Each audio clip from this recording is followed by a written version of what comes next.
My dear friends, I welcome in this video जहाँ पे हम हाइड्रोकार्बन के टेस्ट सीरीज में पूछे गए 30 क्वेश्चंस का डिटेल्ड वीडियो सॉल्यूशन देखने वाले हैं। So let's go. The first question is amongst the given option which of the following molecules or ions act as Lewis acid.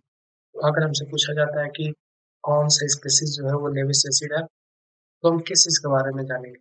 आप समझिए कि लेविस बेस में क्या होता है। तो अगर हम बात करेंगे लेविस बेस के बारे में, तो लेविस बेस वो स्पीसीज होता है जिसके पास या तो लोन पेयर होते हैं, ठीक है, अगर उसके सेंट्रल एटम के पास लोन पेयर होता है, या फिर निगेटिवली चार्ज स्पीसीज होता है, तो वैसे स्पीसीज को हम क्या कहेंगे, लेविस बेस कहेंगे। तो वन बाय वन हम चेक करते हैं कि कौन सी स्पीसीज है जिनके पास की लोन पेयर या फिर निगेटिवली चार्ज स्पीसीज है। अगर ऐसे हैं तो लेविस बेस होंगे, और जो नहीं है तो डेफिनेटली वो लेविस एसिड होंगे। अगर हम बात करते हैं H2O में, तो H2O में क्या होता है कि ऑक्सीजन के पास दो लोन पेयर होता है। तो लोन पेयर होने का मतलब क्या है कि वो लेविस बेस है ना, यानी कि उसके पास टेंडेंसी है वो इलेक्ट्रॉन को डोनेट कर सकता है। तो लेविस बेस को ऐसे डिफाइन करते हैं कि वह स्पीसीज जिसके पास टेंडेंसी हो वो इलेक्ट्रॉन को डोनेट कर सकता है, तो लेविस बेस होता है। तो ये हमारे पास तो H2 नहीं होगा। अगर हम बात करते हैं BF3 पे, तो BF3 से पहले हम देख लेते हैं OH माइनस को, ठीक है। OH माइनस का निगेटिवली चार्ज स्पीसीज है। निगेटिवली चार्ज करने का क्या मतलब, तो ऑब्वियसली ये क्या करेगा, ये भी अपने इलेक्ट्रॉन डोनेट करेगा, शेयर करेगा और बॉन्ड बनाएगा, तो ये भी क्या हुआ, लेविस बेस हुआ। और NH3 में क्या होता है कि नाइट्रोजन के पास भी लोन पेयर होता है, तो ये भी क्या करेगा, लेविस बेस ही है। तो हमारे पास बचता है क्या, BF3 और BF3 राइट आंसर है। आप जैसे समझ रहे होंगे कि इसका BF3 में बोरॉन का ऑक्टेट कंप्लीट नहीं हुआ है और इसके पास वैकेंट ऑर्बिटल होता है। तो अगर हम इसका एक्सप्लेनेशन देंगे तो क्या देंगे कि ड्यू टू वैकेंट ऑर्बिटल, है ना, एक वैकेंट ऑर्बिटल बचा हुआ होता है इसके पास, जिसकी वजह से क्या करेगा, ये इलेक्ट्रॉन्स को एक्सेप्ट करेगा। और वह स्पीसीज जो इलेक्ट्रॉन्स को अपने में एक्सेप्ट करते हैं उन्हीं को हम क्या कहते हैं, लेविस एसिड कहते हैं। तो BF3 हमारा आंसर होगा। I hope you got. Second question हमारे पास क्या है कि डिक्रीजिंग ऑर्डर बताना है बॉइलिंग पॉइंट का, है ना, एल्केन्स का। तो बॉइलिंग पॉइंट को अगर हम बताना है तो हमें क्या क्राइटेरिया दिमाग में रखना चाहिए कि देखिए, अगर हमारे पास सरफेस एरिया, पहला कंडीशन क्या है, अगर हमें बताना हो बॉइलिंग पॉइंट का, तो पहला कंडीशन ये है कि अगर हमारे पास नंबर ऑफ कार्बन, जिस स्पीशीज के पास नंबर ऑफ कार्बन ज्यादा होंगे, ऑब्वियसली क्या होगा कि उसका बॉइलिंग पॉइंट भी ज्यादा होगा। और सेकेंड क्राइटेरिया क्या होता है हमारे पास, सरफेस एरिया, है ना। अगर किसी मॉलिक्यूल का सरफेस एरिया जितना ज्यादा होगा उसका बॉइलिंग पॉइंट उतना ही ज्यादा होगा। और सरफेस एरिया में आप ये समझिए कि अगर हमारे पास फॉर एग्जाम्पल ब्यूटेन है और हमारे पास आइसो ब्यूटेन है, तो जो ब्यूटेन है, ब्यूटेन का जो सरफेस एरिया होता है वो ज्यादा होता है ना। तो यानी कि जो जितना ज्यादा लीनियर होगा उसका बॉइलिंग पॉइंट उतना ही ज्यादा होगा। तो आइए वन बाय वन सबको हम समझते हैं। सबसे पहले बनाते हैं हेप्टेन का। हेप्टेन का स्ट्रक्चर बनाएंगे तो कैसे बनेगा, 1 2 3 4 5 6 7, ये हेप्टेन हो गया। देन ब्यूटेन, उसके बाद 2 methyl butane, and then 2 methyl propane, and last में हमारे पास होता है क्या, हेक्सेन, ठीक है। 1 2 3 4 5 6। सबसे पहले इसमें हम देख लेते हैं कि इसके पास कितने ज्यादा कार्बन है। तो इसके पास 7 कार्बन है, इसके पास 4, इसके पास 5, इसके पास 4 और इसके पास 6। तो सबसे पहले 7 वाला होगा। तो 7 वाला होने का मतलब क्या है कि हमारे पास 7 वाला कौन है, हेप्टेन है। तो हेप्टेन का सबसे ज्यादा क्या होगा, बॉइलिंग पॉइंट होगा, ठीक है। ओके। हेप्टेन के बाद किसका होगा, हेक्सेन का होगा। और हेक्सेन क्या है, 5 नंबर। तो 5 नंबर का क्या होगा, सबसे ज्यादा बॉइलिंग पॉइंट होगा। उसके बाद क्या आता है, ये आपका थर्ड नंबर। थर्ड नंबर क्या आपका 2 मिथाइल ब्यूटेन, क्योंकि इसमें 5 कार्बन है। तो उसके बाद आएगा हमारे पास क्या, थर्ड नंबर, ठीक है। थर्ड नंबर के बाद क्या होगा, अब हमारे पास 4 इसका भी है, 4 इसका भी है। तो जैसे आपको एग्जांपल में दिया है कि नंबर ऑफ कार्बन के बाद अगर नंबर ऑफ कार्बन सेम होते हैं, उसके बाद क्या क्राइटेरिया में देखते हैं, सरफेस एरिया। तो ये हमारे पास जो ब्यूटेन है इसका सरफेस एरिया ज्यादा है क्योंकि लीनियर है। तो लीनियर होने की वजह से इसका बॉइलिंग पॉइंट ज्यादा होगा as compare to iso sorry 2 methyl propane. तो हमारे पास क्या होगा कि सेकेंड होगा, फिर सेकेंड के बाद हमारे पास फोर्थ होगा। तो ये हमारे पास क्या हुआ, राइट और डिक्रीजिंग ऑर्डर हुआ। तो इस हिसाब से अगर हम देखेंगे तो ऑप्शन वन जो हमारे पास है वो राइट आंसर है। ठीक है, अब हम बात करते हैं क्वेश्चन, ठीक है, जिसके में हमें क्या बताना है, प्रोडक्ट बताना है ए और बी का इन द फॉलोइंग रिएक्शंस। तो देखिए ये सब जो रिएक्शंस है ये सब आपको काफी अच्छे से पता होना चाहिए। हर एक रिएजेंट का अपना एक फंक्शन होता है, उसका पता होना चाहिए एटलीस्ट। ये नीट है तो इसमें तो मैकेनिज्म से क्वेश्चन नहीं आएंगे जैसे कि एडवांस में पूछे जाते हैं एडवांस में, बट एटलीस्ट आपको ये पता होना चाहिए कि किस रिएजेंट से क्या प्रोडक्ट बनेगा। तो आइए काफी अच्छे से इस क्वेश्चन को समझते हैं और हर एक रिएजेंट के फंक्शन को भी हम समझेंगे। ठीक है, तो सबसे पहले आप क्वेश्चन देखिए कि क्वेश्चन हमारे पास क्या है, पीएच ये ऐसे। ठीक है, सबसे पहला रिएक्शन इसका किसके साथ कराया गया है, एचबीआर के साथ। ठीक है, तो हम यहाँ पे क्या करेंगे कि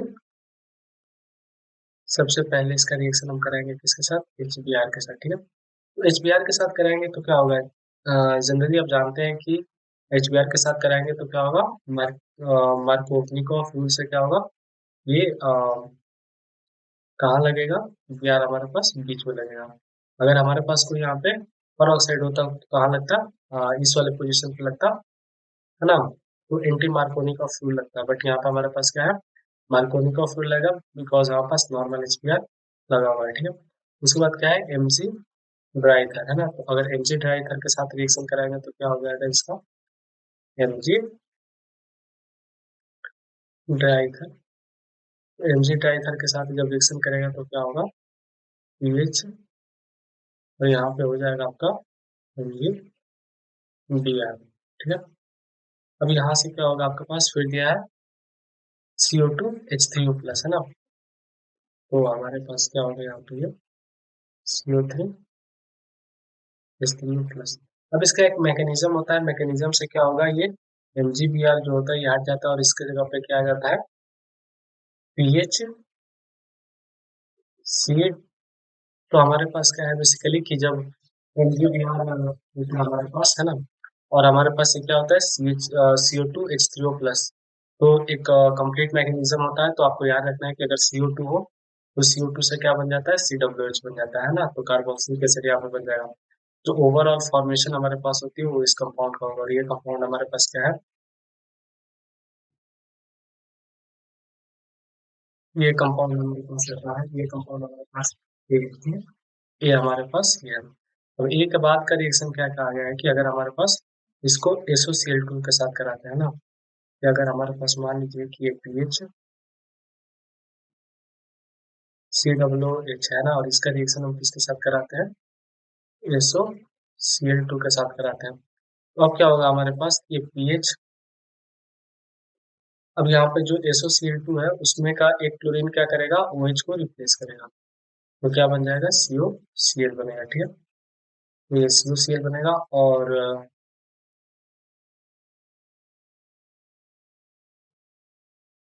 और इसका रिएक्शन हम कराएंगे किसके साथ, CH3NH2 के साथ है ना, तो जब इसका रिएक्शन हम कराएंगे CH3NH2 के साथ, तो आप ध्यान दीजिए कि हमारे पास यहाँ पे लिविंग ग्रुप कौन सा है, इसमें से Cl है, तो Cl के साथ कैसे रिलीज होगा, आप देखिए यहाँ पे ध्यान से, जैसे कि हमारे पास ये COCl है। ठीक है, और यहाँ पे हमारे पास क्या है, HNH CH3, ऑब्वियसली हम इस तरह से इसको लिख सकते हैं। ठीक है, अब हमारे पास क्या होगा, हमारे पास ये जो Cl है और ये जो H है, ये दोनों आपस में क्या करेंगे, रिएक्शन करेंगे और HCl फॉर्मेशन करेंगे, तो हमारे पास क्या बन जाएगा, CONH CH3। ठीक है, तो ये कंपाउंड हमारे पास बन जाएगा, तो ऑब्वियसली हमारे पास यहाँ पे क्या ग्रुप लग जाएगा, HCO, और यहाँ पे क्या हो जाएगा, NH CH3, और ये हमारे पास जो है ये कौन सा कंपाउंड है, ये बी है। ठीक है, तो आइए देखते हैं कि ए और बी कौन सी इसमें सही है। एक तो हमारे पास क्या है, पीएच के साथ मेथिल और COOH है, तो हम फेनिल के साथ COOH है, तो ये तो OH है तो ये नहीं होगा, इसमें मेथिल ग्रुप, इसमें मेथिल ग्रुप भी है और COOH भी है, तो ये एक हो सकता है, ये नहीं होगा, ये भी नहीं होगा, ये भी नहीं होगा। आई थिंक यही राइट आंसर होगा। अगर यहाँ पे मैच करेंगे तो यहाँ पर भी क्या होगा, देखिए बी के लिए आपके पास एक मेथिल ग्रुप है और CO NH CH3 है। यहाँ पे क्या होगा, मेथिल ग्रुप है और ये CO NH CH3, यानी कि हमारे पास जो है ऑप्शन सी इसका राइट आंसर है। तो आई होप कि ये डिटेल सोल्यूशन में आपको समझ में आ गया होगा कि इस रिएजेंट का क्या काम है। ठीक है, अब आते हैं क्वेश्चन नंबर 4 पे, जिसमें कहा गया है कि इनकरेक्ट मेथड में बताना है for the synthesis of alkaline, है ना। कि जब क्या क्या इसमें से इनकरेक्ट मेथड है जिसकी वजह से हम क्या कर सकते हैं, अल्कीन नहीं बना सकते, है ना। तो वन बाय वन हम देखते हैं। जैसे पहला क्या है कि treating vicinal dihalide with zinc metal.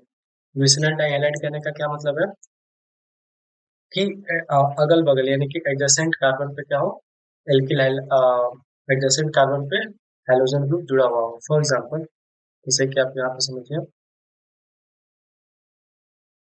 जैसे हमारे पास सी एच थ्रू है और यहाँ पे Cl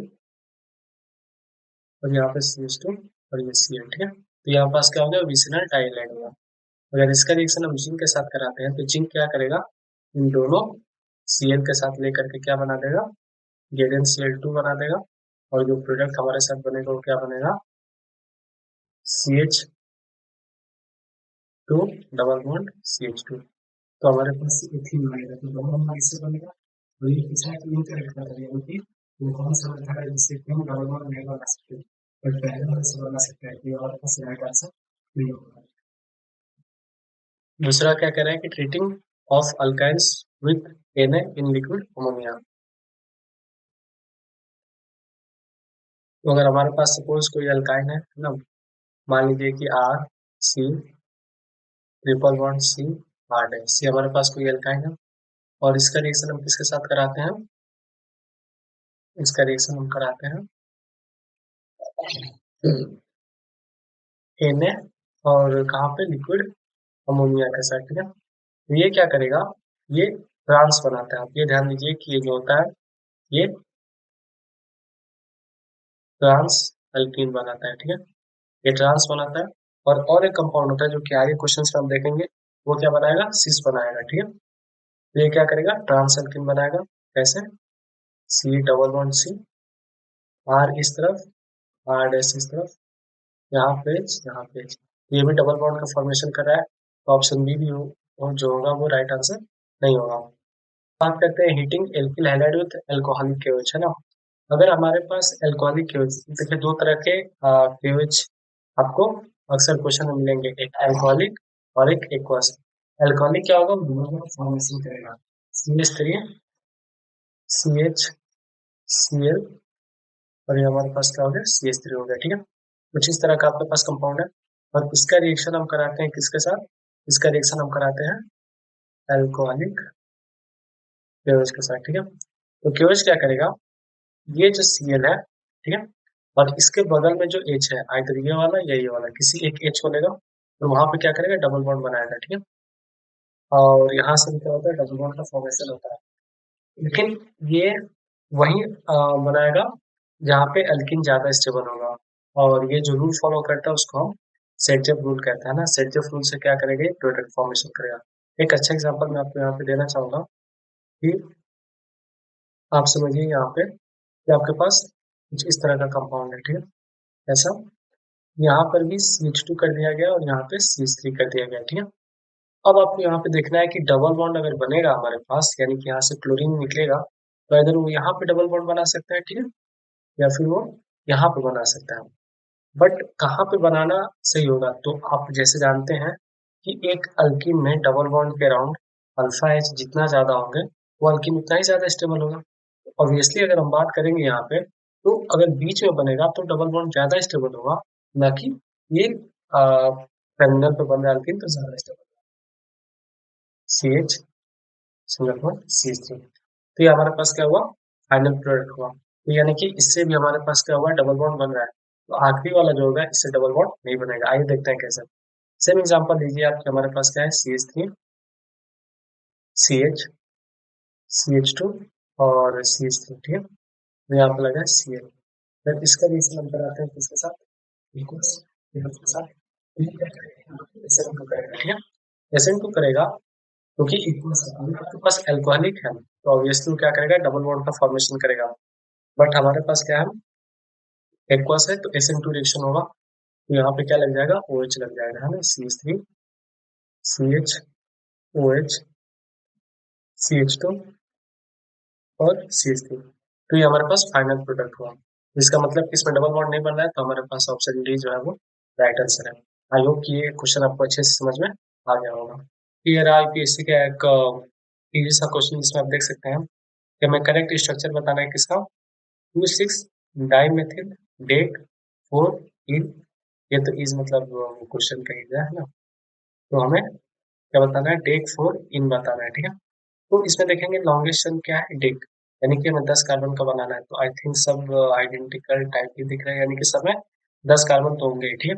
अब हमें देखना है किसका, 2 6 है ना, यानी कि दूसरे पोजीशन पे और 6th पोजीशन पे मेथिल ग्रुप होना चाहिए।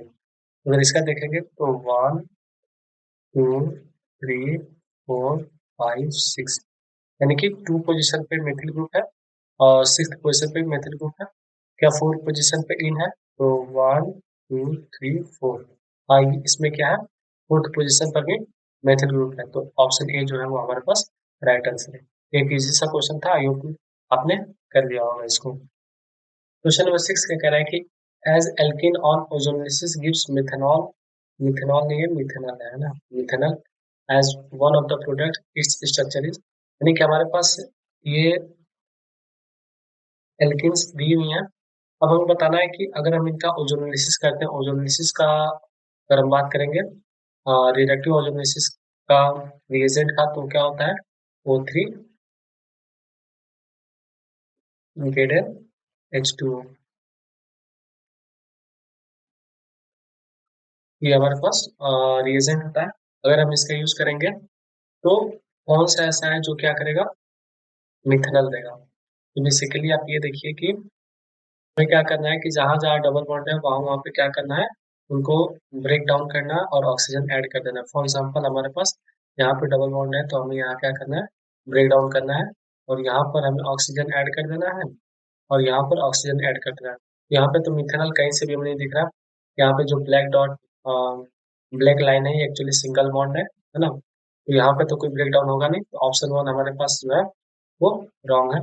ऑप्शन 2 की बात करेंगे तो हमारे पास यहाँ पे ब्रेक डाउन होगा और यहाँ पे ब्रेक डाउन होगा, ठीक है। तो अगर हम यहाँ पे ब्रेक डाउन की बात करेंगे तो यहाँ पे डबल बॉन्ड होगा और यहाँ पे डबल बॉन्ड होगा, यहाँ पर भी क्या होगा, डबल बॉन्ड होगा और यहाँ पर भी डबल बॉन्ड होगा। मतलब बेसिकली हमारे पास क्या हुआ कि CH3 डबल बॉन्ड होगा, यानी कि आप इसको ऐसे समझिए कि C डबल बॉन्ड O और एक H और एक हमारे पास से क्या हुआ, H हो गया। तो हमारे पास कुछ इस तरह का कंपाउंड बनेगा, ये एक्चुअली यहाँ पे CH3 नहीं CH2 होगा, तो हमारे पास इस तरह का कंपाउंड बनेगा और ये जो कंपाउंड बनेगा यही क्या हमारे पास है, मिथेनॉल है। तो आई होप कि आपका आंसर मिल गया होगा कि हमारे पास ऑप्शन बी जो है वो राइट आंसर है। बेसिकली हमें कुछ करना नहीं होता, हमें बस डबल बॉन्ड है, डबल बॉन्ड के अराउंड क्या करना है, ऑक्सीजन को ऐड कर देना होता है, वही हमारे पास प्रोडक्ट होता है। फॉर एग्जाम्पल आप ऑप्शन डी में समझिए कि अगर हमें क्या करना है कि इसका ओजोनोलिसिस करना है इस कंपाउंड का, तो हम क्या करेंगे, डबल बॉन्ड के अराउंड ऑक्सीजन, डबल बॉन्ड के अराउंड इसको हम ब्रेक कर देंगे, ठीक है। अब ये वाला जो पोर्शन वाला ये जो पोर्शन है ये अलग हो जाएगा और ये वाला जो पोर्शन है ये अलग हो जाएगा, ठीक है। अब यहाँ पे हम क्या करेंगे, यहाँ पर भी हम ऑक्सीजन ऐड कर देंगे, ठीक है, और यहाँ पर भी ऑक्सीजन ऐड कर देंगे। इनका फाइनल प्रोडक्ट क्या होगा, देखिए आप, जैसे पहले वाले में हम क्या करेंगे, ऑक्सीजन ऐड किया यानी कि C डबल बॉन्ड O, है ना, और यहाँ पे क्या हो जाएगा H और यहाँ पे क्या हो जाएगा CH3। तो ये हमारे पास पहले वाले का प्रोडक्ट बनेगा, ठीक है। दूसरे वाले में भी कैसा बनेगा कि हमारे पास क्या हो जाएगा, C डबल बॉन्ड O और ये हमारे पास ये रिंग बन गया और यहाँ पे ये H, तो ये हमारे पास प्रोडक्ट बन गया दूसरे पोर्शन का। तो ओजोनोलिसिस करने पर हमें क्या होगा, कुछ इस तरह का प्रोडक्ट बनेगा। और सिंस से मिथेनॉल के बारे में सिर्फ पूछा था, तो मिथेनॉल हमारे पास ऑप्शन बी वाले से ही निकल रहा था, है ना, तो बी इसका राइट आंसर हुआ। क्वेश्चन नंबर 7 पे, क्वेश्चन नंबर 7 में क्या कह रहा है कि मोस्ट सुटेबल रिएजेंट बताना है हमें फॉलोइंग कन्वर्जन का। तो आपको हर एक रिएजेंट के बारे में पता होना चाहिए कि कौन सा रिएजेंट क्या करेगा, ठीक है। ऑब्वियसली आप ये देख सकते हैं कि हमारे पास एक अल्काइन है, ठीक है, और यहाँ पे जो प्रोडक्ट बना है वो क्या है, एल्कीन है, लेकिन कैसा एल्कीन है, सिस। और सिस कब बनता है, ट्रांस कब बनता है, ये आपने याद किया और नहीं याद किए हैं तो डेफिनेटली याद कर लीजिए, काफी ज्यादा इंपॉर्टेंट है। यहाँ पे ऑप्शन सी जो दे रखा है, यानी कि अमोनिया, सोडियम और लिक्विड अमोनिया, ये क्या बनाता है, ये ट्रांस बनाता है। ऐसा क्वेश्चन आप अभी आपने पहले देखा, ये जो होता है ये ट्रांस एल्कीन बनाता है, ठीक है। और जो हमारे पास H2 PD सी, यानी कि पैलेडियम और कार्बन होता है, हाइड्रोजन और फिनोलिन के प्रेजेंस में, तो ये क्या बनाएगा, ये सिस बनाएगा, है ना। तो ये दोनों आपको पता होना चाहिए कि कौन क्या बनाता है, ठीक है। तो जो आपके पास सोडियम वाला है वो ट्रांस बनाएगा, और H2PD वाला जो है वो आपके पास सिस बनाएगा। तो हमें क्या बताना है इसमें, सिस 2 ब्यूटेन के बारे में बताना है, जो कि ऑप्शन डी के साथ होगा। ये वाला आपका क्या होगा, क्वेश्चन एक हमारे पास क्या कहना है कि एक हाइड्रोकार्बन है, ठीक है। हाइड्रोकार्बन ए जो है वो रिएक्ट करता है ब्रोमीन के साथ, ठीक है, by substitution to form an alkyl bromide बनाता है, ठीक है। देखिए इन चारों में से कोई एक हाइड्रोकार्बन है जो कि ब्रोमीन के साथ रिएक्शन करता है और एल्काइल ब्रोमाइड बनाता है, विच बाय उन्स रिएक्शन, जो कि उन्स रिएक्शन से क्या करता है, कन्वर्ट हो जाता है एक गैसियस हाइड्रोकार्बन में, जिसमें कि कार्बन होते हैं, कार्बन एटम्स होते हैं, लेकिन वो लेस देन 4 होते हैं। यानी कि जो कार्बन एटम्स होंगे वो लेस देन 4 बनेंगे इसमें, है ना, उन्स रिएक्शन से। तो सबसे पहले आपको क्या पता होना चाहिए कि अगर हमारे पास कोई एक हाइड्रोकार्बन है और वो हाइड्रोकार्बन क्या कर रहा है, वो हाइड्रोकार्बन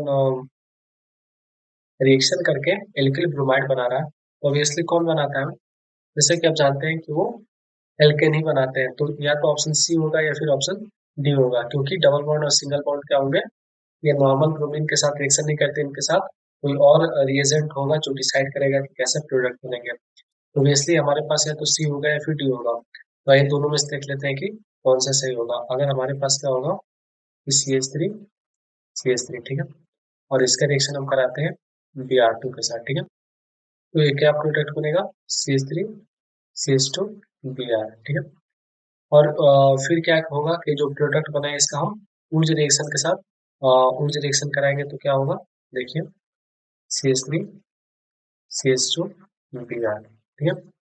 और इसका हम कराएंगे ऊर्ज रिएक्शन, यानी कि Na ईथर, ठीक है। अब आप यहाँ पे समझिए कि क्या होगा, सिमेट्रिकल कंपाउंड बनेगा और जो हमारे पास हाइड्रोजन ग्रुप है वो हट जाएगा, ठीक है। तो आप ऐसे समझिए कि क्या बन जाएगा, CH3 CH2, और फिर इसका सिमेट्रिकल, यानी कि CH2 CH3, ये हमारे पास फाइनल प्रोडक्ट आएगा।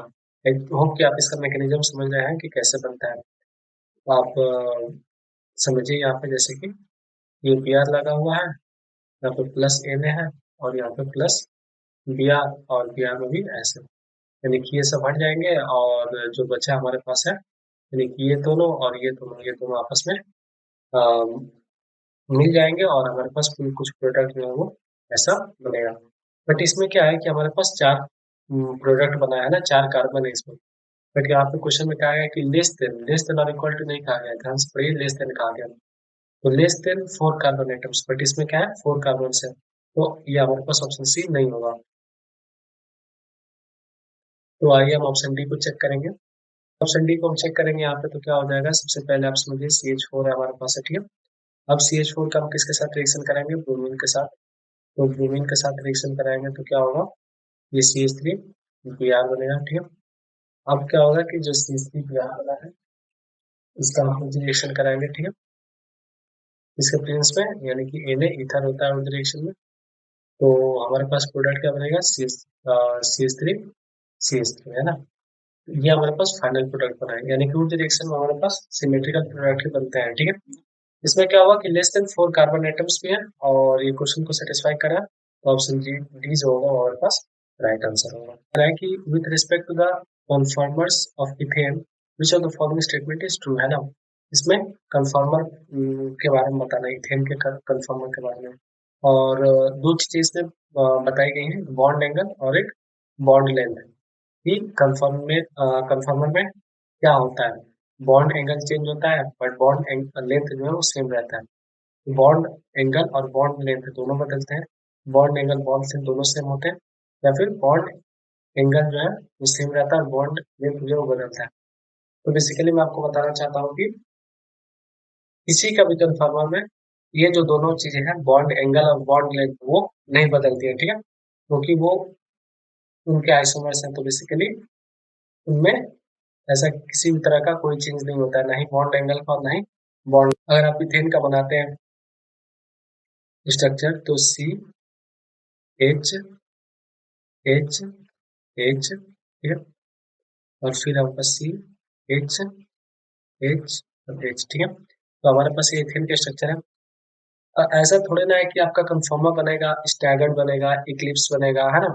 ये आप बनता है स्टैगर्ड, इक्लिप्स बनता है, ये सारी चीजें बनती है, आप पता है वो कंफर्मर में। तो उसमें ये दूसरे वाले का जो रोटेशन है, ये जो दूसरा वाला का रोटेशन है, इसकी वजह से अलग अलग कन्फर्मर आता है, और कन्फर्मर हमारे पास इनफाइनाइट हो सकते हैं। बट उनमें ऐसा थोड़ी ना होता है कि ये हाइड्रोजन और ये हाइड्रोजन के बीच का बॉन्ड एंगल चेंज हो जाएगा, या फिर ये हाइड्रोजन का बॉन्ड एंगल चेंज हो जाएगा, या फिर ये जो बॉन्ड लेंथ है ये बॉन्ड लेंथ चेंज हो जाएगा।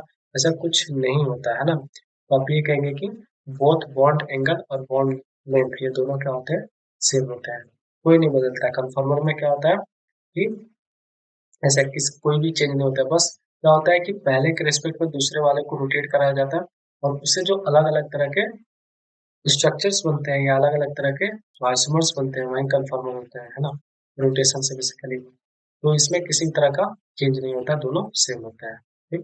क्वेश्चन नंबर 10 में क्या कहा गया है कि in which of the following molecules all atoms are coplanar, ठीक है।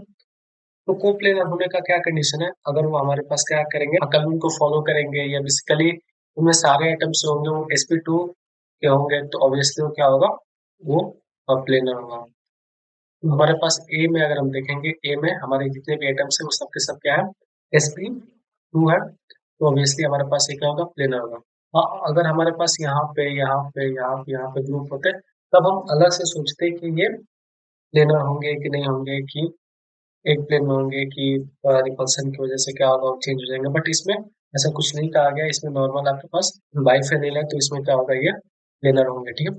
अगर बी की बात करेंगे तो बी में sp3 हाइब्रिडाइज्ड कार्बन है, तो ऑब्वियसली हमारे पास ये प्लेनर नहीं होंगे। इसमें भी क्या है, CH3 है, तो यहाँ पर भी ये प्लेनर नहीं होंगे, और इसमें भी प्लेनर नहीं होंगे, तो ऑप्शन ए जो होगा वो हमारे पास राइट आंसर होगा। क्वेश्चन क्या है कि which of the following can be used as the highlight component of the Friedel-Crafts reaction। Friedel craft reaction में हम क्या करते हैं कि बेंजीन ग्रुप लेते हैं ना, बेंजीन का प्रोडक्ट या फिर बेंजीन लेते हैं, ठीक है, और बेंजीन के साथ किसी हैलाइड कंपोनेंट का रिएक्शन कराते हैं in the presence of LCl3, तो हमारे पास क्या होता है, प्रोडक्ट बनता है, ठीक है। बट यहाँ पे क्या होगा कि हमसे पूछा गया है कि क्लोरोबेंजीन मतलब किसका यूज हम कर सकते हैं, तो बेसिकली क्या होगा कि हमारे पास ये देखिए कि ऑप्शन नंबर ए में क्या क्या गया है, क्लोरोबेंजीन के बारे में, है ना। तो हमारे पास एक क्लोरोबेंजीन बन गया। तो इसका अगर हम थोड़ा सा मैकेनिज्म में जाते हैं, तो यहाँ पे क्या होता है कि जो AlCl3 होता है, ये AlCl4 प्लस बनता है, ये Cl जो होता है वो यहाँ पे हटेगा और यहाँ पे प्लस बनेगा, ठीक है। बट सिंस हमारे पास बेंजीन के ऊपर प्लस स्टेबल नहीं होता है, इसीलिए क्लोरोबेंजीन को हम यूज नहीं कर सकते हैं। सेम कंडीशन हमारे पास आएगा ब्रोमोबेंजीन के साथ में, जब हमारे पास यहाँ पे ब्रोमीन लगा हुआ है, ये ब्रोमीन यहाँ से हटेगा और यहाँ पे प्लस लगेगा, ठीक है। तो जब यहाँ पे प्लस लगेगा, तो यहाँ पे बेंजीन स्टेबल नहीं होगा, तो हमारे पास प्रोडक्ट नहीं बनेगा, तो ब्रोमोबेंजीन भी हमारे पास राइट आंसर नहीं होगा। अब बात आती है क्लोरोइथेन की और आइसोप्रोपिल क्लोराइड की, ठीक है। क्लोरोइथेन की अगर हम बात करेंगे तो क्या हो जाएगा, CH3 CH2 Cl, और आइसोप्रोपिल क्लोराइड की बात करेंगे तो हमारे पास क्या हो जाएगा, ये हमारे पास आइसोप्रोपिल क्लोराइड है। अब इसमें से कौन सा अच्छा होगा, देखिए ऑब्वियसली हम दोनों का यूज कर सकते हैं, ऐसा नहीं है कि हम यूज नहीं कर सकते, बट कौन सा इसमें से कहा गया कि कौन सा अच्छा यूज कंपोनेंट होगा जिसको यूज किया जा सकता है। तो हमारे पास यहाँ पे हटेगा, प्लस यहाँ पे आएगा, यहाँ पे हटेगा, प्लस यहाँ पे आएगा, ये वाला प्लस जो है वो ज्यादा स्टेबल है, यानी कि इससे प्रोडक्ट अच्छे से बनेगा, तो हमारे पास ये वाला जो होगा वो राइट आंसर होगा।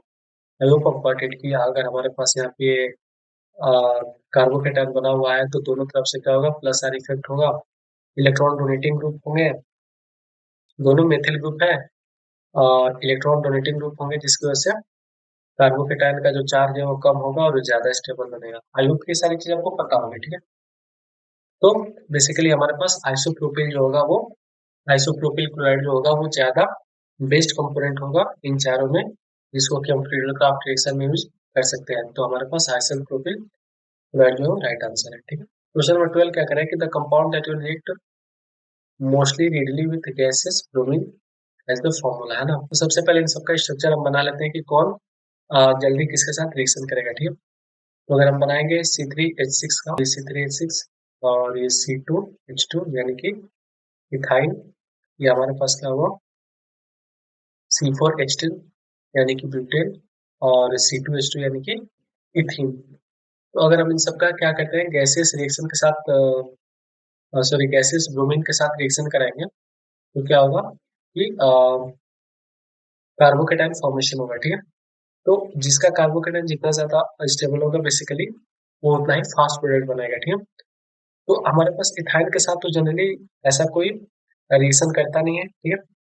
और रही बात ऑप्शन सी की, तो ऑप्शन सी में भी वो ब्रोमीन के साथ उतना जल्दी रिएक्शन करेगा नहीं, ठीक है। अब बात आती है ऑप्शन ए और ऑप्शन डी की, है ना, यानी कि प्रोपीन और इथीन की। तो यहाँ पर क्या होगा कि कार्बोकेटाइन का जो फॉर्मेशन होगा तो प्रोपीन जो होगा, प्रोपीन में कार्बोकेटाइन स्टेबल होगा, यानी कि वहां पे स्टेबल इंटरमीडिएट बनेगा, यानी कि वहां पे जो कंपाउंड है वो काफी तेजी से रिएक्शन करेगा। तो C3H6 जो होगा वो हमारे पास राइट आंसर होगा, ना कि C2H4, क्योंकि यहाँ पे कार्बोकेटाइन लेस स्टेबल बनेगा तो इंटरमीडिएट हमारे पास स्टेबल नहीं होगा, तो प्रोडक्ट उतना अच्छा नहीं बनेगा। बट उसमें क्या है C3H6 में इंटरमीडिएट स्टेबल बन रहा है, यानी कि हमारे पास प्रोडक्ट काफी तेजी से बनेंगे, काफी फास्ट बनेंगे, ठीक है।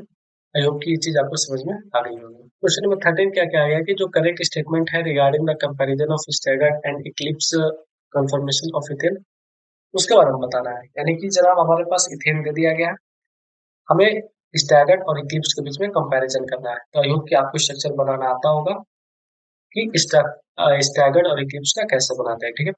जैसे आप समझिए ये जो डॉट है यानी कि आगे वाला कार्बन को रिप्रेजेंट करेगा सर्कल, पीछे वाले कार्बन को रिप्रेजेंट करेगा। इस डॉट वाले के साथ जुड़ा हुआ है 3 हाइड्रोजन, और सर्कल वाले के साथ जुड़ा हुआ है 3 हाइड्रोजन इसके साथ में। अभी मैं जो स्ट्रक्चर बनाया हूँ इसमें जो H और H है वो ठीक एक दूसरे के आमने सामने है। एक दूसरे के आमने सामने होने का मतलब क्या है, इस तरह का, जैसे कि आप देखिए CH H H CH H, यानी कि अगर आप इस एच से आप अपनी आंख मतलब लगा करके देखेंगे तो ये दूसरा वाला एच आपको नहीं दिखाई देगा, कुछ इस तरह का, मतलब ठीक आमने सामने है। तो ये वाला जो अभी मैंने स्ट्रक्चर बनाया ये किस चीज का स्ट्रक्चर है, तो ये इक्लिप्स का स्ट्रक्चर है, ठीक है। ये इक्लिप्स का स्ट्रक्चर है। अब हम बनाते हैं किसका, स्टैगर्ड का। तो आई होप वो भी आपको बनाना आता होगा। ये एच एच एच और फिर सर्कल वाला क्या होगा 60 डिग्री पर होगा, है ना, एच एच और एच, ठीक है। तो हमारे पास ये जो होगा स्टैगर्ड होता है, ठीक है ना। और स्टैगर्ड जो होता है वो ज्यादा स्टेबल होता है। ज्यादा स्टेबल होने का रीजन क्या है भाई, कि इनमें क्या होता है कि हाइड्रोजन हाइड्रोजन के बीच में रिपल्सन काफी कम होगा, और जब रिपल्सन काफी कम होता है तो ऑब्वियसली वो ज्यादा स्टेबल होता है। जहाँ पे रिपल्सन कम यानी कि वो स्टेबल ज्यादा होगा। तो अब ऑप्शन मैच करते हैं कि स्टैगर्ड वाला ज्यादा स्टेबल होगा, इक्लिप्स वाला कम स्टेबल होगा। तो पहला ऑप्शन क्या है कि Eclipse confirmation of ethane is more stable, नहीं, इक्लिप्स ज्यादा स्टेबल नहीं होता, तो ऑप्शन 1 गलत हुआ। ऑप्शन 2 की बात करते हैं कि जो स्टैगर्ड कंफर्मेशन है इथेन का वो ज्यादा स्टेबल है, हो सकता है कि सही है। अगला देखते हैं कि जो स्टैगर्ड कंफर्मेशन है इथेन का वो लेस है, नहीं, स्टैगर्ड कंफर्मेशन हमारे पास जो होगा वो ज्यादा स्टेबल है। फोर्थ क्या कह रहा है कि the Eclipse confirmation of ethane is more stable, नहीं, यानी कि ऑप्शन बी हमारे पास घुमा फिरा के सही होगा। बट इसमें और क्या कहा गया है कि staggered conformation has no torsional strength. इसका क्या मतलब है, टॉर्जनल स्ट्रेंथ कहने का क्या मतलब है।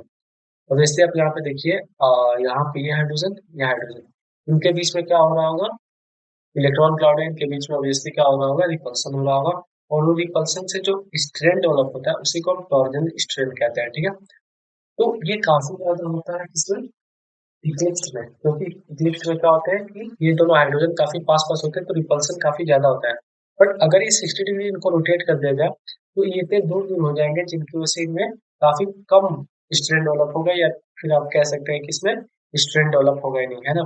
तो इस तरह से हम कह सकते हैं कि स्टैगर्ड कंफर्मेशन में किसी भी तरह का टॉर्जन स्ट्रेन नहीं होता। तो आई होप की चीज आपको समझ में आ रही होगी। अगले क्वेश्चन पे आते हैं। तो जनाब ये क्वेश्चन भी आपके पास काफी एक अच्छा क्वेश्चन है, ठीक है। समझते हैं इन क्वेश्चन को। आप अभी आप नोटिस किए होंगे कि हमारे पास ये रिजल्ट हमने पहले देखा है ना, इसके पहले देखा हुआ। बट नहीं, मैं कहूंगा कि आपने नहीं देखा, क्योंकि पहला ऐसा क्वेश्चन आया जिसमें कि हमने NaNH2 का यूज किया। पहले क्या होता था, आप मैंने भी अपने रिप्रेजेंट टाइम में गलती कर कई बार करता था अक्सर, कि हमारे पास मैंने यहाँ पे एल्काइन देखा, यहाँ पे लिक्विड अमोनिया देखा, इसके बारे में जाना नहीं कि Na दिया है कि NH2 दिया है। मैंने वहां पे क्या कर दिया, मैंने वहां पे ट्रांस एल्किन बना दिया, जो कि सरासर गलत है, ठीक है। आपको ये नहीं करना है ना। आप ध्यान दीजिए कि आपको ये गलती नहीं करनी है। अगर आपके पास कुछ इस तरह का हमारे पास अल्काइन दिया गया होगा और हमारे पास अगर NaNH2 होगा, तो हम कुछ और रिएक्शन होता है इसका, वो हम देखेंगे, ठीक है।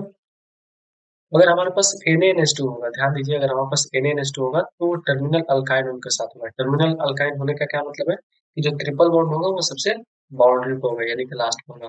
क्यों होगा, इसकी वजह से होगा, मैं बताता हूँ। ये हमारे पास अल्काइन बन गया, टर्मिनल अल्काइन, और इसका रिएक्शन किसके साथ करा रहे हैं हम, इसका रिएक्शन हम करा रहे हैं NaNH2 के साथ, और साथ में हमारे पास क्या है, लिक्विड अमोनिया है। अब ये क्या करेगा, NaNH2 क्या करेगा, इसको रेडिकल में चेंज करेगा, यानी कि ये क्या करेगा, इसको Hc ट्रिपल बॉन्ड C और यहाँ पे C माइनस, है ना, इसमें कन्वर्ट करेगा, ठीक है। सो दैट कि आगे वाला ग्रुप के साथ ये रिएक्शन कर सकें। तो आप ये ध्यान दीजिए कि यहाँ से हाइड्रोजन को निकाल देता है और उस कार्बन पे माइनस लग जाता है। NaNH2 का यही काम है, ना कि इसको ट्रांस अल्किन बनाना। वो अमोनिया, वो बस सोडियम होता है तब करते हैं ना, Na इन लिक्विड अमोनिया होता है तब करते हैं। यहाँ पे क्या है, NaNH2 है, तो ट्रांस अल्किन नहीं करेंगे, ठीक है। अब हमारे पास ये बन गया। अब इसका रिएक्शन हम किसके साथ कराएंगे, CH3CH2Br के साथ कराएंगे। तो क्या है, HC triple bond C minus, और इसका रिएक्शन हम किसके साथ करा रहे हैं, CH3CH2Br, ठीक है। अब क्या होगा कि ये जो Br है वो हट जाएगा, और हमारे पास जो फाइनल प्रोडक्ट है वो क्या बन जाएगा, HC triple bond C CH2CH3, ठीक है। तो ये हमारे पास X हुआ, ये हमारे पास जो X यहाँ पे पूछा गया है, ये हमारे पास X है। तो ये क्या बना, वन ब्यूटाइन बना, यानी कि वन ब्यूटाइन, यानी कि ऑप्शन ए और ऑप्शन डी हमारे पास गलत है, ठीक है। अब ये जो वन ब्यूटाइन बना है, अब इसका यूज करके हम क्या करेंगे, आगे वाला क्वेश्चन सॉल्व करेंगे, ठीक है। तो हम यहाँ पे वन ब्यूटाइन बना लेते हैं, यानी कि HCCH2CH3। फिर से सेम रिएक्शन यहाँ पे दिखाया गया हमारे पास, यहाँ दिखाया गया है इन लिक्विड अमोनिया। तो हम क्या करेंगे, फिर से इसको माइनस में चेंज करेंगे कि C minus triple bond C CH2CH3, ठीक है। और फिर इसका रिएक्शन किसके साथ कराया गया है, CH3CH2Br के साथ, है ना। तो यहीं पर करा देते हैं भाई, इसका रिएक्शन CH3CH2Br के साथ कराया गया है, ठीक है। तो फाइनल प्रोडक्ट क्या बनेगा हमारे पास, कि ये जो CH3CH2 है वो माइनस के साइड लग जाएगा, है ना। तो फाइनल प्रोडक्ट बनेगा CH3CH2C triple bond C CH2CH3, यानी कि हमारे पास 6 कार्बन है, और तीसरे वाले पोजीशन पे क्या है, ट्रिपल बॉन्ड है, यानी कि हेक्साइन बना है बट हेक्स 3 आइन बना है, यानी कि हमारे पास ये 3 हेक्साइन, यानी कि ऑप्शन सी हमारे पास जो होगा वो राइट आंसर होगा। आई होप कि आप समझ गए होंगे कि किस तरह से इस क्वेश्चन को सॉल्व करना है। बस आपको यहाँ पर मैं ये समझाना चाह रहा था कि आप लिक्विड अमोनिया देखिए, तो उसके साथ आप देखिए कि आपके पास सोडियम है, ये NaNH2 है। अगर NaNH2 है तो डेफिनेटली आप क्या करिए, कि वहां पे टर्मिनल अल्काइन होगा तो आप उसको रेडिकल में चेंज कीजिए, माइनस बनाइए। अगर आपके पास सोडियम दिया गया ना, सोडियम में liquid ammonia, Na liquid ammonia, तो आप डेफिनेटली वहां पे ट्रांस अल्किन बनाइए, ठीक है। क्वेश्चन नंबर 15 क्या कहा गया, in which of the following compounds has the same hybridisation as its combustion product CO2। ठीक है। तो CO2 का हम देख लेते हैं ना कि CO2 का हाइब्रिडाइजेशन क्या है। तो अगर हम नॉर्मल स्ट्रक्चर बनाए इसका, तो CO2 यानी कि जो इसका हाइब्रिडाइजेशन है वो sp है। sp इन सब में इसका है, तो ऑब्वियसली हम जानेंगे कि इथाइन का है, तो इथाइन इसके पास राइट आंसर है। और डिटेल वे में देख लेते हैं, जैसे कि हमारे पास ये इथाइन है। इथाइन जब रिएक्शन करता है O2 के साथ, क्या बनेगा? ऑब्वियसली वही बनता है। कोई भी हाइड्रोकार्बन ऑक्सीजन के साथ रिएक्शन करेगा तो CO2 प्लस H2O निकालेगा, और बाकी आप बैलेंस कर दीजिए। तो ऑब्वियसली हमारे पास क्या है कि CO2 का जो हाइब्रिडाइजेशन है यानी कि Sp, वो C2H2 का भी है। C2H2 यानी कि C3 C इथाइन। तो हमारे पास जो ऑप्शन बी है वो राइट आंसर है इसके लिए। क्वेश्चन नंबर 16 पे आते हैं हम। इसमें क्या कहा गया है कि which of the following chemical system is non aromatic, है ना? कौन सा इसमें से एरोमेटिक नहीं है? बेंजीन है भैया, एरोमेटिक है। बाइफेनिल एरोमेटिक है। हमारे पास यहाँ पर क्या है? लोन पेयर है। इसके पास क्या है? लोन पेयर, यानी और लोन पेयर क्या है? डीलोकलाइज है। और डीलोकलाइज होने का मतलब क्या है? कि ये एरोमेटिक है।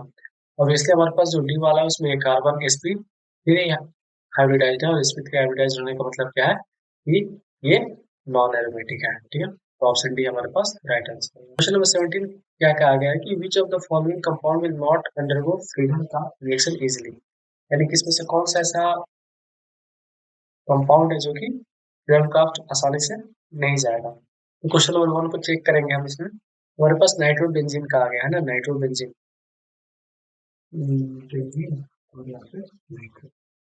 ये नाइट्रोबेंजीन में क्या होता है? जो NO2 ग्रुप लगा हुआ काफी ज्यादा डीएक्टिवेटिंग है, यानी कि ये इस पूरे रिंग को क्या करेगा, ये पूरे रिंग को डीएक्टिवेटिंग कर देगा, जिसकी वजह से क्या होगा कि रिएक्शन नहीं होगा। तो NO2 क्या करता है, काफी ज्यादा डीएक्टिवेटिंग होने की वजह से फ्रीडम का ऑपरेशन को नहीं करेगा।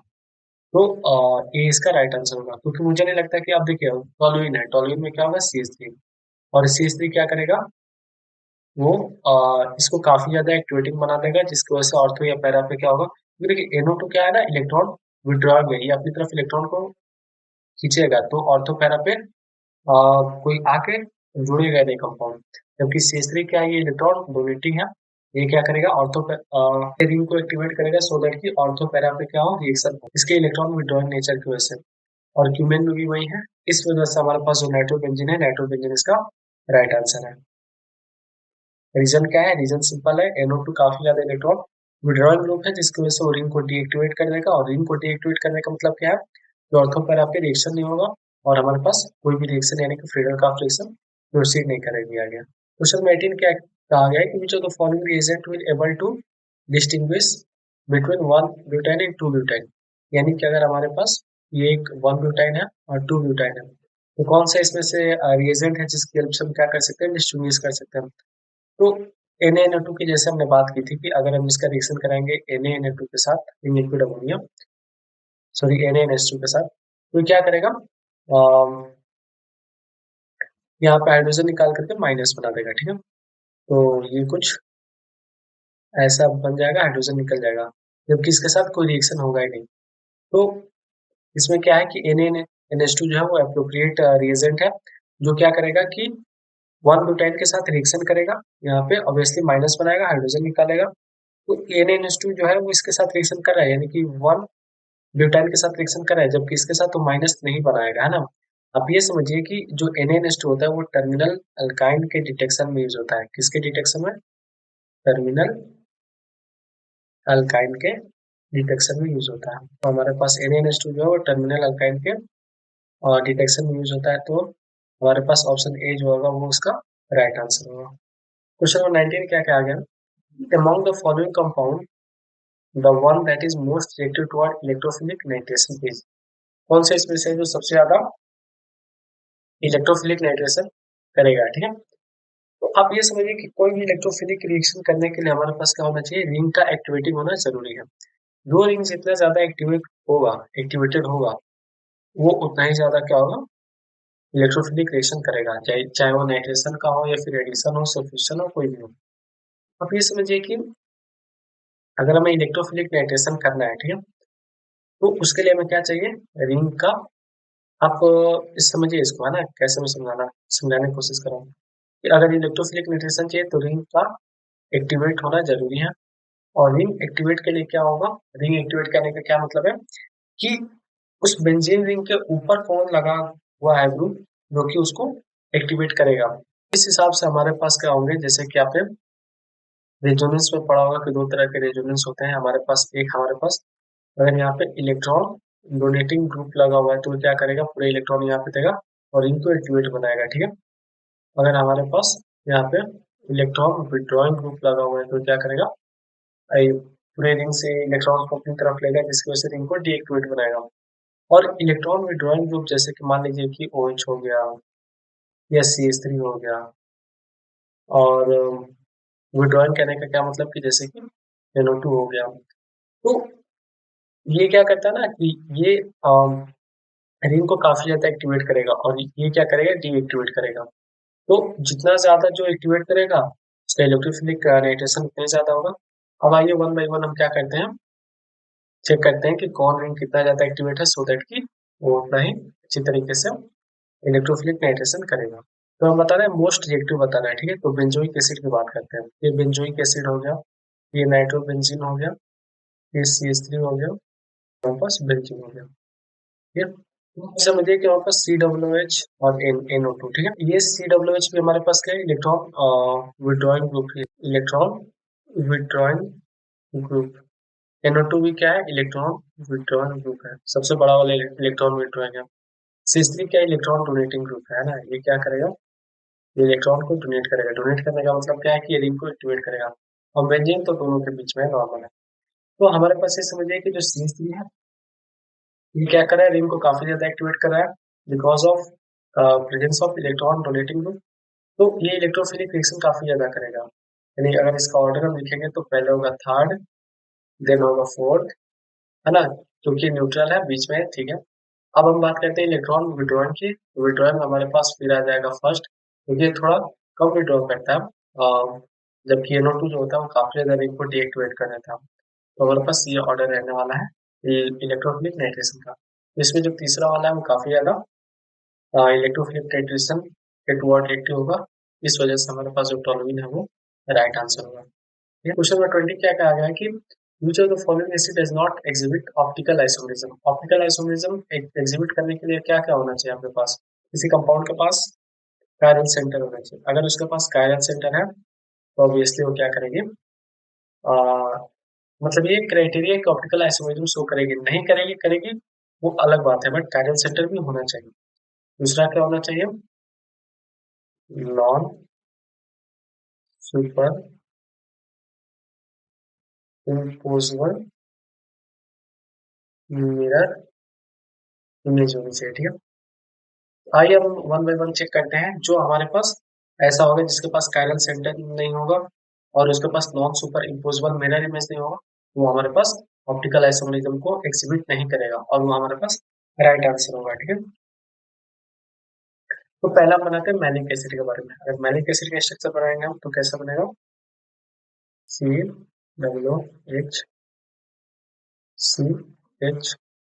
ट्रिपल बॉन्ड CH आप इसमें देख सकते हैं जनाब, इसमें आपका ना तो कोई कायरल सेंटर है ना तो आपका कोई सुपर इम्पोजिबल मिरर इमेज है। यानी कि यही वो एसिड है जो कि ऑप्टिकल आइसोमेरिज्म को शो नहीं करेगा। तो मैलिक एसिड हमारे पास होगा, वो राइट आंसर होगा। बाकी तीनों के पास अल्फा सॉरी कायरल सेंटर भी होंगे और उनके पास non superimposable mirror image भी होगा, सिवाय मैलिक एसिड के। क्वेश्चन नंबर 21 क्या कह रहा है कि liquid ammonia can be converted to mixture of gases hydrocarbon by. तो ये क्रैकिंग होता है ना।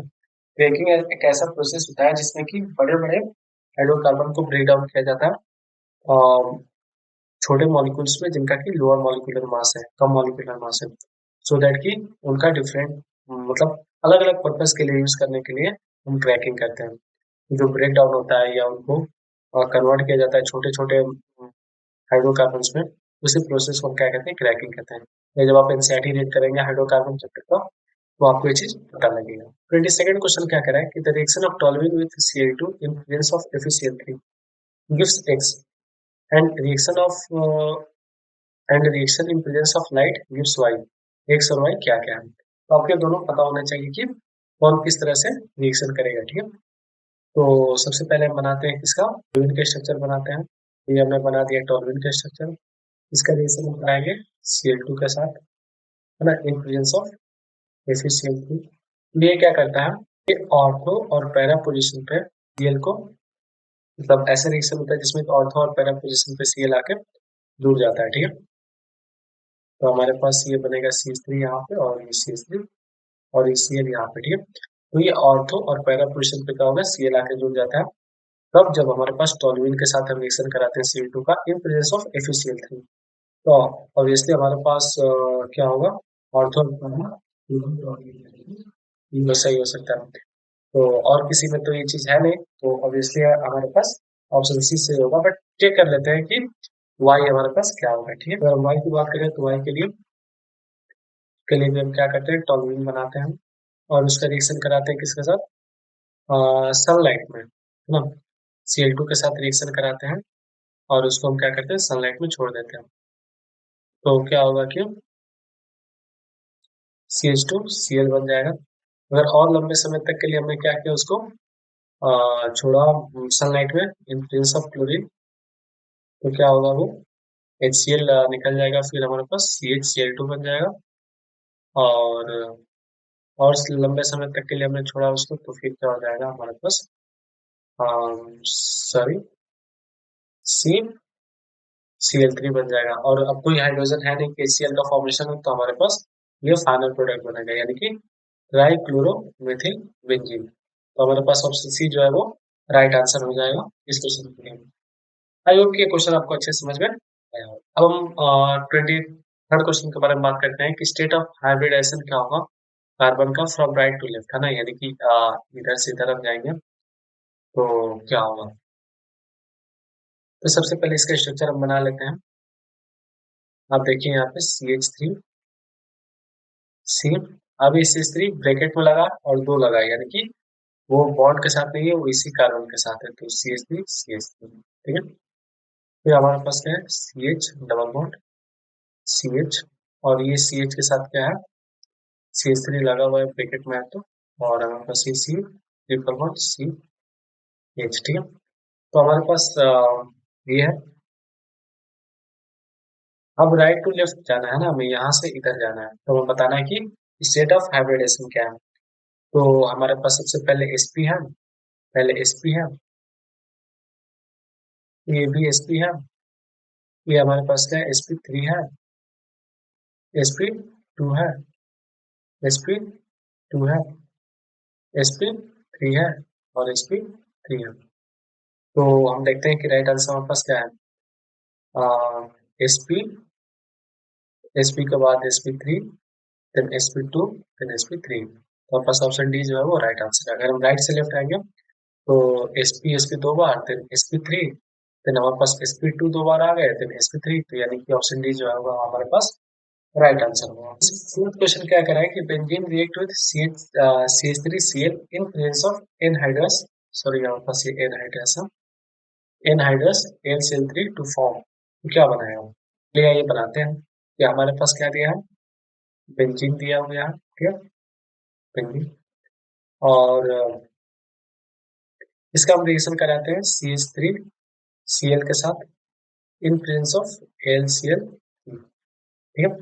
तो हमारे पास क्या प्रोडक्ट बनेगा, तो ये एग्जांपल है फ्रेड का रिएक्शन का, जिसमें कि आपको ये चीज पता होना चाहिए कि यहाँ पे Cl लगा हुआ है, ठीक है, यानी कि कोई भी हैलोजन लगा हुआ है। यहाँ पे हैलोजन को छोड़ करके जो बाकी ग्रुप लगा हुआ है ना, वो सेम क्या होगा, बेंजीन के साथ जाके जुड़ जाएगा, वो हमारे पास फाइनल प्रोडक्ट होता है। अगर हमारे पास यहाँ पे क्या होता ना कि CH3CH2 होता और Cl होता, तो ये जाके वहां पे जुड़ता। अगर हमारे पास कुछ इस तरीके से होता Cl, तो पता है क्या जुड़ता, अब यहाँ पे Cl हटता, ये प्लस यहाँ पे होता, तो ये बीच से जाके जुड़ता, तो वहां पे क्यूमीन फॉर्मेशन होता है। योग की क्यूमीन फॉर्मेशन आप जानते हैं, तो वो भी फेयर का रिएक्शन का एग्जाम्पल है। तो हम यहाँ पे क्या करेंगे, हमारे पास यहाँ पे टॉलुइन बनेगा, बेसिकली इनकी CH3 जो होगा वो बेंजीन के ऊपर जाकर के ऐड हो जाएगा, तो हमारे पास क्या बना, टॉलुइन बना। तो हमारे पास जो ऑप्शन डी होगा वो राइट आंसर होगा। फिर फिफ्थ क्वेश्चन क्या कर रहा है कि which of the following compound will exhibit cis trans यानी कि ज्योमेट्रिकल आइसोमरिज्म। तो यार सिस ट्रांस कौन करता है? ऑब्वियसली डबल बॉन्ड के अराउंड होता है सिस ट्रांस, तो हमारे पास वही करेगा। बट हमें ध्यान देना होता है कि जो अपोजिट ग्रुप्स लगे हुए हैं वो क्या है, अलग अलग है ना। अगर अलग अलग है तभी वो क्या करेंगे, सिस ट्रांस करेंगे। तो हमारे पास डबल बॉन्ड में 2 ब्यूटीन आ रहा है, इसका फिगर बना लेते हैं। तो अगर हम बनाएंगे तो CH3 C double bond CH3 और यहाँ पे H और यहाँ पे H, हमने यहाँ पे ट्रांस बनाया है। ये हमारे पास क्या है, ये हमारे पास 2 ब्यूटीन है, एंड दूसरे पोजीशन पे भी है ट्रांस है CH3 opposite opposite opposite direction में है। तो ऑब्वियसली हमारे पास क्या है, ये सिस ट्रांस यानी कि ज्योमेट्रिकल आइसोमरिज्म को शो करेंगे। हम इनका सिस भी बना सकते हैं, सी डबल बॉन्ड सी, ये CH3 H H। तो जो ऑप्शन डी होगा वो हमारे पास राइट आंसर होगा, यानी कि 2 ब्यूटीन। राइट। ये रहा 26 एक इजी सा क्वेश्चन। इसमें कहा गया है कि एक हाइड्रोकार्बन है और हमें क्या करना है, स्टेट ऑफ हाइब्रिडेशन में करना है 1 3 5 का। ठीक है, तो वन हमारे पास क्या है, यहाँ पे हमारे पास क्या है, ट्रिपल बॉन्ड है सॉरी।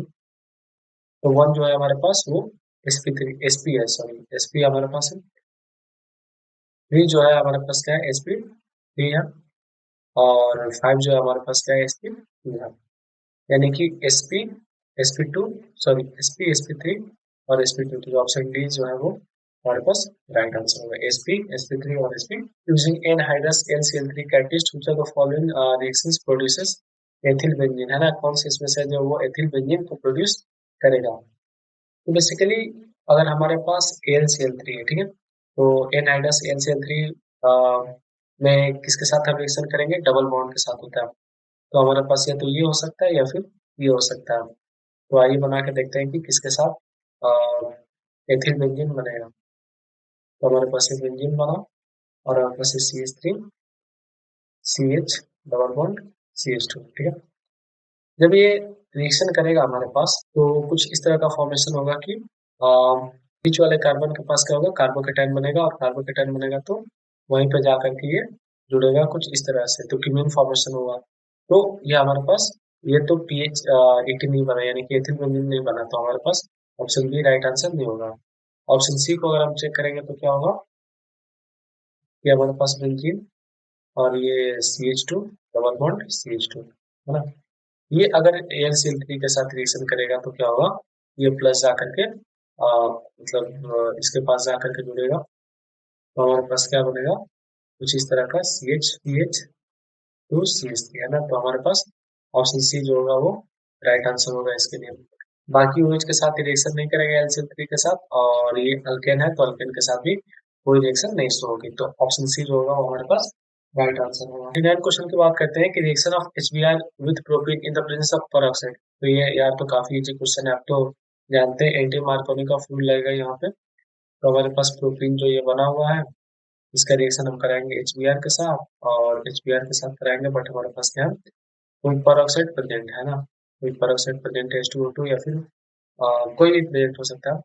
इसकी वजह से हमारे पास क्या होगा, Br कुछ इस तरह का प्रोडक्ट बनेगा। तो आइसोप्रोपिल ब्रोमाइड नहीं, ये नहीं होगा। ब्रोमोप्रोपेन, ये क्या होता है, मतलब ये नॉमेनक्लेचर सही नहीं है, ये भी नहीं होगा। एलाइल ब्रोमाइड नहीं। हाँ, एन प्रोपाइल ब्रोमाइड जो है ये राइट आंसर है। एन ब्रोमाइड यानी कि हमारे पास अल्किन वाला स्ट्रक्चर है, तो N propyl bromide right answer है। क्वेश्चन नंबर 30 क्या क्या आ गया कि the correct order of reactivity toward electrophilic substitution of the compound is, है ना। हमें रिएक्टिविटी बताना है टुवर्ड इलेक्ट्रोफिलिक सब्स्टिट्यूशन रिएक्शन। ठीक है, तो अभी हम हमने इलेक्ट्रोफिलिक के बारे में पहले डिस्कशन किया होता कि जिसपे जितना ग्रुप एक्टिविटी ग्रुप जितना ज्यादा लगा होगा, मतलब एक्टिविटी ग्रुप कहने का मतलब कि इलेक्ट्रॉन नेगेटिव ग्रुप लगा हुआ है, तो वो काफी तेजी से इलेक्ट्रोफिलिक रिएक्शन करता है। तो हम बात करते हैं एनिलीन की, NH2। देन बात करते हैं बेंजीन की, और सबसे लास्ट में आता है हमारे पास नाइट्रोजन। नाइट्रोजन का तो उधर भी हमने देखा था कि ये इलेक्ट्रॉन विड्रॉइंग ग्रुप इसमें लगा हुआ है, जिसकी वजह से क्या करेगा, इलेक्ट्रॉन को अपनी तरफ लेगा और इनको काफी ज्यादा डीएक्टिवेट कर देगा, जिसकी वजह से इलेक्ट्रोफिलिक सब्स्टिट्यूशन रिएक्शन नहीं होगा। तो ये तो सबसे कम हो गया। बेंजीन नॉर्मल है, ओवरऑल यार हमारे पास जो NH2 है ना, NH2 हमारे पास क्या है, इलेक्ट्रॉन डोनेटिंग ग्रुप है। तो ये इलेक्ट्रॉन को क्या करता है, डोनेट करेगा, जिसकी वजह से रिंग एक्टिवेट होगा और ऑर्थो पैरा पे रिएक्शन होगा और इलेक्ट्रोफिलिक सब्स्टिट्यूशन में काफी अच्छे से होगा। तो हमारे पास ऑर्डर क्या आएगा, first then second and then third. तो first second and then third, बस। तो ऑप्शन डी जो होगा वो हमारे पास राइट आंसर होगा। आई होप कि जितने भी क्वेश्चंस थे वो काफी मतलब एक अच्छे लेवल के क्वेश्चन थे, जिसमें कि आपको ये समझ में आ गया कि अगर हमारे पास रिएजेंट पे अच्छी पकड़ है, यानी कि हम जानते हैं कि किस रिएजेंट से क्या होगा, तो हम क्वेश्चंस को काफी अच्छे से और काफी जल्दी हम सॉल्व कर सकते हैं। तो मैं आपसे ये रिक्वेस्ट करूंगा कि आप रिएजेंट जो है वो काफी अच्छे से याद कीजिए, सो दैट कि ये सब क्वेश्चन आप आसानी से कर सकें। और बाकी जो 30 क्वेश्चंस थे इनका एक डिटेल्ड वीडियो सोल्यूशन आपको देखने को मिला होगा और आपने इससे बहुत कुछ सीखा भी होगा। मिलते हैं किसी और ऐसे नए वीडियो में, अगले वीडियो में। तब तक के लिए okay bye, take care of yourself and best of luck for the future.